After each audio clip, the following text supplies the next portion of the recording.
Hello everyone, Weather Jamaica here. Welcome to this updated video on the weather across Jamaica and the rest of the Caribbean. It is Friday evening, May 17, 2024. Now before we jump into it, please ensure that you guys like the video. I really appreciate the fact that you guys got my last video up to 100 likes, and I'd appreciate it if you do the same for this video. If you don't know by now, when we like the videos, the YouTube algorithm pushes the video out to more weather lovers just like you guys. Also, share this video with your friends, your relatives, your church brethren, whoever it may be, and subscribe if you haven't yet done so. Feel free to leave a comment down below letting me know what the weather's been like in your area recently. Also, feel free to ask any other related question that you might have about the future of the weather in your specific area. Alright, so let us take a look at this tweet from Mark Mulner. He's actually one of those persons on Twitter who focuses on meteorology, weather, and whatnot. As a matter of fact, he's not even the only one who has made a tweet like this. There's a lot of talk in the weather community recently about the moisture surge that's expected across the Caribbean sometime next week. So yes, they've been talking about the fact that the Eastern Pacific is going to possibly get in on a tropical system, especially considering that the National Hurricane Center has highlighted it. So maybe to the south of Mexico, pushing westward. But there's a lot of talk in the weather forums, on weather Twitter, about this surge of moisture, as you can see right here, represented by the greens, the yellows, that represent light to moderate to even heavy rainfall affecting portions of the Greater Antilles, including portions of the northeastern Caribbean. According to this tweet, he states, models still showing a massive slug of moisture in the central Caribbean around May 23. And what date is today? Today is May 17, so we're only a couple days out, stating, which is starting to look a little impressive. We'll monitor this as it looks to hang around a while. And even if we take a look at the Euro and the GFS models, we're actually seeing what he's referring to. And the thing is, we have to look at both the supercomputer models to see if there's some amount of consensus. So first of all, keep your eyes right here at the forecast hour and the date. So we're going out to 168 hours. We know when you calculate that, that's about 7 days. And we're going to be looking across the Caribbean right here. So let's go out on the Euro model in time. So we're moving out. We are trying to get up to at least 168 hours. We're starting to see some greens and some yellows that represent some amount of moisture, even affecting portions of Jamaica right there. Well, that's more so on the Euro model than anything else. And that's here. It's right here. So the hour is 168 and the time frame is, that's May 24, 12Z, which is about 7 a.m. our time. And we saw the amount of moisture that took place. That's on the Euro model though. What does the GFS model show? So we're gonna be starting.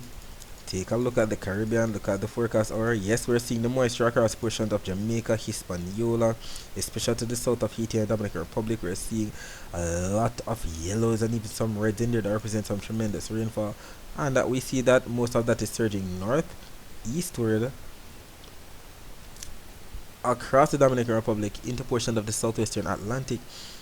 So we see some different solutions by the end of the 7 days. By the end of the 168 hours, we still have some moisture across portions of the Greater Antilles, including Jamaica. That's on the Euro. On the GFS, not so much in terms of moisture across the Greater Antilles, but we still see some leftover moisture across the northeastern Caribbean, with most of that moisture off a little bit towards the south of Bermuda. We'll see exactly what unfolds. We know these models are not set in stone. We know they can change at any time with each and every run. If you don't know by now, we have what, 1, 2, 3, 4 runs of these supercomputer models per day. The 0Z, the 6Z, the 12Z, the 18Z. And with each and every run, there is something a bit different with all of these systems. So we cannot just take what they're showing and run with it. We have to take them with a grain of salt. With each and every update, they actually fine tune the actual forecast. So considering that it is 7 days out, It is a bit concerning that both of them are showing an increase in rainfall, and it's some amount of tremendous rainfall too that could trigger some amount of flash flooding. So we have to, be vigilant and take necessary precautions if we're faced with some amount of heavy rainfall that triggers flash flooding. Even look at this. This is the accumulated precipitation forecast from the Euro and the GFS.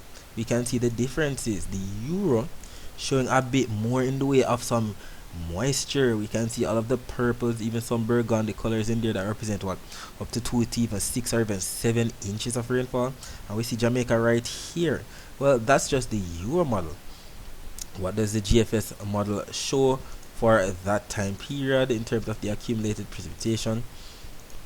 We can see that most of the rainfall on the GFS model is actually showing across portions of Haiti and the Dominican Republic, even portions of Puerto Rico right there. We can rule out some showers across sections of Jamaica, but we can see that there's some amount of difference in terms of where the rainfall is expected across the Caribbean. So we just have to stay updated to see exactly what on post, and I'll be here to keep you all posted. Alright, so let us take a look at what took place across Jamaica for today. No prediction was made in yesterday's video. As a matter of fact, there wasn't even a video posted yesterday. I was a bit too busy to post a video yesterday, and I apologize for that. But here we saw that it was a mostly sunny day across Jamaica today, quite hot as a matter of fact. But we did indeed see some clouds building across inland areas of some central parishes, as well as sections of some western parishes. So maybe even some isolated showers across sections of maybe Hanover and Westmoreland as well. While elsewhere, we were experiencing more so in the way of some clear skies, maybe even some slightly partly cloudy weather. As it relates to what's being shown right now on the infrared satellite images, we don't see much happening across Jamaica.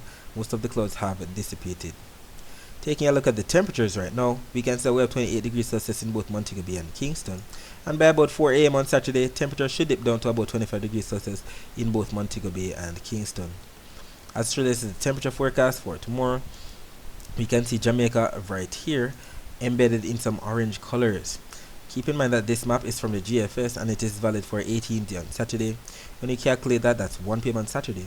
So Jamaica is being forecast to be in some at least 1 to 4 degrees Celsius above normal temperatures. So we've been getting that way above normal temperatures for the past week. Hopefully it starts to cool down by next week when all of that rainfall comes. Well, it most definitely will. Hopefully it's not humid. And we know the average temperatures for the month of May are about the same as 89 degrees Fahrenheit. When we take a look at the thermometer, 89 degrees Fahrenheit is about the same as 30 degrees Celsius right there. So 31 degrees Celsius as a matter of fact. If we're going to be getting up to at least 4 degrees Celsius above normal temperature, you should be anywhere from 31 to 35 degrees Celsius at most. Taking a look at the dry air map, you can see that the dry air is represented by what we see on the key on the bottom, the yellows, the oranges, the reds, the whites within those reds. And we can see that Jamaica is definitely embedded in some amount of dry air right now, and this should continue into tomorrow. As it relates to the Saharan dust forecast for 2 p.m. on Saturday, we can see the browns that represent the Saharan dust stretching all the way from Africa across the main development region into the Caribbean. We can see the browns right here, even some vigorous plume right there that represent that tremendous dust that can cause hazy skies and even trigger some amount of respiratory illnesses in some persons. And the thing is, all of this is pushing from east to west across the main development region. You can see the eastern Caribbean, all of these browns, they're definitely experiencing some amount of hazy skies. Some of these browns across sections of the southeastern Caribbean. While we can see that portion of the greater Antilles and the western Caribbean are actually getting in on more so in the way of some clear weather, but we know all of this is going to be pushing westward. As it relates to the wave forecast for tomorrow, both of these maps from the Euro and the GFS are showing that we're going to be getting in on a mixture of those lighter shades of blues, more so on the north coast, and those darker shades of blues on the south coast, that we know represent anywhere from 0.5 meter wave heights to even 1.5 meter wave heights. and that's because the winds are going to be stronger as usual on the south coast. We can see the bluish greens, even some brighter shades of greens that we know by what we see on the key in the bottom represents anywhere from let's say 5 to 10 to even 15 knot winds, maybe even gusting up to 20 knots. And we see the general direction, especially on the south coast, coming in from the east, something similar on the north coast. And we can also see that they're going to be having the least amount of winds across portions of the northwest. So maybe sections of Hanover, section of St. James, section of Westmoreland might get in on that buildup of clouds again during the afternoon, and who knows, you might get some daytime heating contributing to some amount of isolated afternoon shower. We'll see exactly what unfolds. We know what usually happens with the daytime heating, converting all of those low level clouds to mid level rain clouds, and who knows, maybe they might even get up to cumulonimbus status. And with the upper level winds, as we can see right here, coming in from the northwest across the island tomorrow, it might just, if we get some thunderstorm activities, bring more of that, cloud cover, whatever high cold cloud tops are blown off, if that happens, across portions of some southern parishes. So if we're going to be having all of that air pile up across the northwest, the thunderstorms will be across Hanover, St. James, Trelawney, maybe Westmoreland, but the high cold cloud tops will be blowing off towards the southeast. So maybe some overcast skies across sections of St. Elizabeth, Manchester, Clarendon, St. Catherine. But let me reiterate, that is just in the event that we get some afternoon thunderstorms. But we might get in on some isolated afternoon showers across the northwest due to the mid-level clouds. And we can actually see this forecast on both the Euro and the GFS malls. Even although the past week the forecast was showing some light shades of blues, but the signaling wasn't that strong. But we're starting to see more so when they have some darker shades of blues, which signal more so when we have some actual rainfall. So the certainty is there. So there might be some amount of rainfall, especially across sections of some western parishes in Jamaica. So maybe sections of Trelawney, St. James, Hanover, Westmoreland, sections of northwestern St. Elizabeth might get in on the mix as well.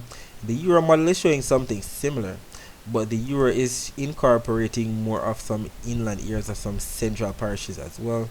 So maybe section of southern St. Anne, northern St. Catherine, and even section of northern St. Andrew might get in on some of the weather. We'll see exactly what unfolds, and I'll be here to post whatever happens on my Twitter page at Weather Jamaica, on my Facebook page at Weather Jamaica 876, and on my Instagram page at weather.jamaica, even on my TikTok page at Weather Jamaica. And we can see even the accumulated precipitation forecasts are showing that there's gonna be some slight shades of greens that represent maybe up to at least 0.1 or 0.2 of an inch of rainfall, maybe across the northwest. That's on the Euro. GFS is a bit more robust, even showing some yellows in there that represent up to at least 0.3 of an inch of rainfall. We'll see exactly what unfolds. Either way, we're indeed grateful that there's some amount of rainfall that is in the forecast according to these models. We'll see what unfolds. We usually receive up to 230 millimeters of rainfall during this month, so we'll take all the rainfall that we can get to put some kind of a dent in the drought that some areas are currently experiencing. Alright, so that's it for the forecast across Jamaica. Let us focus our attention on the rest of the Caribbean. So as stated, we have that low level flow of clouds and wind being pushed from east to west across the main development region into the Caribbean. As usual, by the ridge of high pressure, you can see some clouds right there across portions of the southern and eastern United States, definitely being affected by those frontal systems. Lots of showers and thunderstorm activity taking place. You can also see some amount of clouds and rainfall taking place across sections of southern Central America, so section of Guatemala, El Salvador, Honduras, section of Nicaragua, section of Costa Rica getting in on the action, not to mention sections of Colombia, Venezuela, Guyana, Suriname, and French Guyana. If we take a look at the Doppler radar images of the northeastern Caribbean, we can see that there wasn't much taking place across the region today at all. If we even load these images from earlier today, as usual, we have the afternoon thunder shower activity across sections of western Puerto Rico, and we can see some hit or miss isolated showers right there across maybe sections of the Leeward Islands, maybe Anguilla and Barbuda, Antigua and Barbuda. But that's just about it, because at the end of this we don't see anything taking place across the region. Maybe some isolated shores right there to the east of Guadeloupe, Dominica, and maybe affecting sections of Martinique later on tonight. Taking a look at the Barbados radar, we can see that we have some amount of rainfall to the northwest of Barbados, maybe affecting section of St. Lucia, maybe about to affect sections of Martinique and Dominica, just like what we saw in the other Doppler radar images just now. Nothing affecting sections of St. Vincent and the Grenadines at all. Maybe earlier it might have been affecting sections of St. Vincent, but not the Grenadine Islands or Grenada. Section of Barbados definitely in the clear. So too Trinidad and Tobago. Taking a look at the wider view of Doppler radar images, we can see some amount of rainfall right there across sections of Central America, just like what we saw just now on the visible satellite images. Some rainfall as well across sections of Venezuela. And if we look even closely, you can see that rainfall that we just saw on the visible satellite images across sections of Suriname and French Guiana. Taking a look at the temperature forecast for tomorrow, we can see that we still have the above normal temperatures across sections of the eastern to the western Caribbean, even a section of the Gulf of Mexico. We see those reds, even some blacks in there that represent even up to what, 8 degrees Celsius above normal temperatures. In general, above normal temperatures across most of the Caribbean, getting lower the more east we go. But what about the Saharan dust forecast? We can see that this map is showing 2 p.m. on Saturday, and we see the dust stretching all the way from Africa across the main development region into portions of the central to the eastern Caribbean. So that's where it's going to be located, and we see the darker shades of browns in there, and all of this is pushing westward. So it's definitely already plaguing sections of the Leeward Islands, sections of the Windward Islands, not to mention sections of northern or northeastern South America. Taking a look at the wave forecast for tomorrow, we see that both the Euro and the GFS are in consensus. The majority of the Caribbean should be experiencing those lighter shades of blues. The darker shades of blues represent anywhere from 0.5 meter wave heights to 1.5 meter wave heights, and that's because the winds are going to be averaging anywhere from 5 to 10 to even 15 or even 20 knot winds, maybe even gusting to 25 knots where we see those yellows. And we see the general direction for these winds coming in from the east when it reaches the western Caribbean, coming in more from the southeast to a northwesterly direction. As it relates to the rainfall forecast now, this map from the Euro and this map from the GFS is the reason why we're here. We want to know where it's going to be raining within the next 24 hours. And we do see the consensus on both maps that is definitely going to be raining across sections of Puerto Rico, sections of the eastern Caribbean, so the Leeward Islands, St. Kitts and Nevis, Antigua and Barbuda, sections of Guadeloupe, sections of Dominica. If they are not already receiving that rainfall right now, they're going to be receiving it before the end of the next 24 hours. Look down south, northern South America, and even sections of Trinidad and Tobago are definitely going to be in for some of it. The sections of French Guiana, Suriname, sections of Guyana. Look at those purples across Guyana that represent up to at least 3 or even up to maybe 5 inches of rainfall. Section of Venezuela, not to mention sections of Colombia, Costa Rica, Panama, Nicaragua, sections of southern Honduras, sections of Mexico finally getting in on some rainfalls. We know they're experiencing a terrible drought with some wildfires over there. You can also see some amount of rainfall for sections of Guatemala, El Salvador as well. And we know that when both maps from the Euro and the GFS models are in consensus like this, the chances of actually happening are much higher. Alright, so that's it for today. Thanks for watching.